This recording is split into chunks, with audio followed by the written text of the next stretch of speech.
મહાલના ગોધરામાં ફરી ગૌ તસ્કરીની ઘટના સામે આવી। વૈભવી કારમાં આવેલા લોકોએ ગાયની તસ્કરી કરી, જેના સીસીટીવી સામે આવ્યા છે।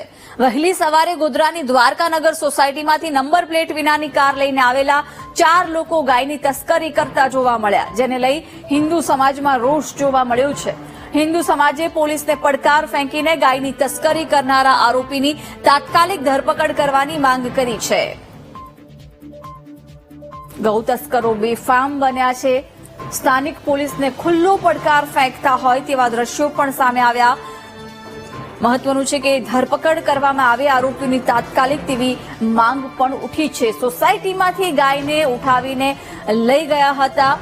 હિન્દુ સમાજે પોલીસને પડકાર ફેંકીને ગાયની તસ્કરી કરનાર આરોપીઓની તાત્કાલિક ધરપકડ કરવામાં આવે તેવી માંગ કરી છે। ગાયની તસ્કરીના દ્રશ્યો સીસીટીવીમાં પણ જોઈ શકાય છે। વહેલી સવારે ગોધરાની દ્વારકાનગર સોસાયટીમાંથી નંબર પ્લેટ વિનાની કાર લઈને 4 લોકો આવ્યા હતા અને ગાયની તસ્કરી કરતા જોવા મળ્યા। વિગતો સાથે સંવાદદાતા વિવેક જોડાઈ ગયા છે। વિવેક, ગાયની તસ્કરીના દ્રશ્યો સીસીટીવીમાં પણ જોઈ શકાય છે, શું અપડેટ છે? જી, વાત કરીએ તો ગોધરામાં ગૌ તસ્કરીના જે બનાવ છે દિવસે દિવસે વધતા પામ્યા છે, ત્યારે ફરી એકવાર તસ્કરી કરતા તસ્કરો બેફામ પણ સીસીટીવીમાં કેદ થયા છે। હાલ જોવા જઈએ તો આજે વહેલી સવારે ગોધરાના દ્વારકેશનગરની સોસાયટીમાં ગાયને તસ્કરી કરીને લઈ જતા હોય તેવા દ્રશ્યો સામે આવ્યા છે। તે સમગ્ર મામલો સીસીટીવીમાં કેદ થયો છે। હાલ પોલીસ એની શોધખોળ કરી રહી છે।